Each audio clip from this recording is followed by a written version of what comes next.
In about an hour, President Joe Biden is set to give his first State of the Union address. At home, Biden faces an approval rating hovering around 40% and Americans upset over rising inflation despite overall economic growth. All this amid that ongoing crisis in Ukraine. How will the president address these issues, and can he reverse the perceptions of his presidency as Democrats brace for what could be a difficult midterm election? Joining us now with more on the president's address are Jason DeSanto, a political speechwriter and debate strategist for members of Congress in multiple presidential campaigns. He is a senior lecturer at both Northwestern School of Law and Northwestern School of Communication. And Michael Steele, the former chair of the Republican National Committee and the former Republican Lieutenant Governor of Maryland. Welcome both of you to Chicago tonight. Jason DeSanto, how much of this speech do you think should focus on the crisis in Ukraine, and what tone do you expect the president to strike on that? I think a fair amount of it, Paris, has to focus on the issue at hand. These are speeches that take place at one moment in time. They're an opportunity to discuss the past, what's going to come in the future, but they happen right now. And this is what's been dominating people's television screens, social media. It's the big issue, and I think a lot of this speech has to be about it. The tone should be one that is sober. I think that recounts what the president and the administration have done, that builds credibility for the kind of leadership that he's provided, and also offers a bridge into how that same kind of leadership is a contrast, both at home and abroad, on some of the issues that are really going to be pressing for people in terms of the economy. And Michael Steele, speaking of the economy, the Ukraine crisis might exacerbate some tensions felt here with inflation, the rising cost of gas. How do you expect the president to address these issues? Well, that's where I think it becomes a little bit more of a challenge for the president, because, while everyone is sort of fixated a little bit on the realities of what Russia's doing, that's not translating into approval for the president. His handling of this crisis so far is not bumping his numbers up. So to Jason's point, while it's important to focus on that, and he will, he still has to bring this back home to the kitchen table, because that's where we're sitting tonight, watching and listening to this speech. So he's got to make it real for us, because, I go out to the grocery store tomorrow, or if I go to fill up my car, I'm going to have a real world experience there. And so he's got to make that understood by the American people that, this is a culmination of events. Dollars that were spent early before he showed up, $8 trillion in spending to sort of deal with COVID and a lot of other things. And now the pressure of this global conflagration in Ukraine. All of this is having an impact on their bottom line, and he has to help them understand not just that, but what he hopes to do about it through his policies through the remainder of the year. And having an impact on his own approval rating, which, as we said, is hovering around 40%, Jason DeSanto. Historically, does a State of the Union impact the president's approval rating? Well, it certainly can, because it's an opportunity to speak for sometimes too long of a period of time without being interrupted, to garner a large audience. And particularly in our particular environment now, our communications environment, that's a very unique opportunity. But by the same token, these speeches are so long that often people are not consuming them the way that they consume most of their information these days. It's not in bite-sized pieces necessarily. But he has an opportunity here. To Michael's point, he has the opportunity to speak about economic issues. And I think the point there is to tell a story of progress, to go where people are right now. You cannot convince people that they're in a great economic situation right now.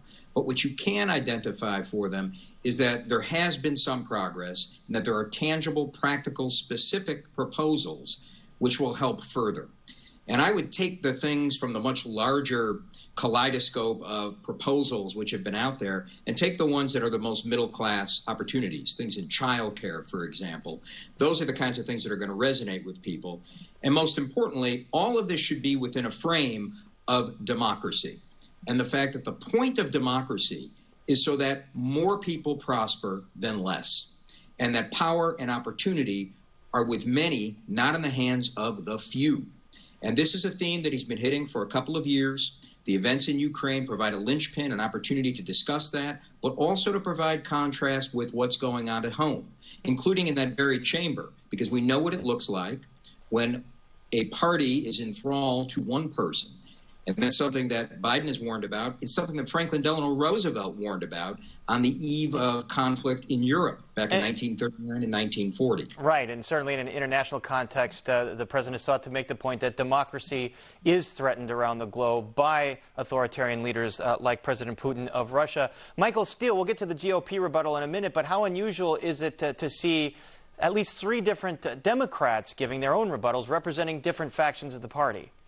Well, that's the new norm these days after the speech, where not just the opposition from the other political party, but opposition from within your own political party decides to go out there and lay down what they think the president should have said or what the president should be doing.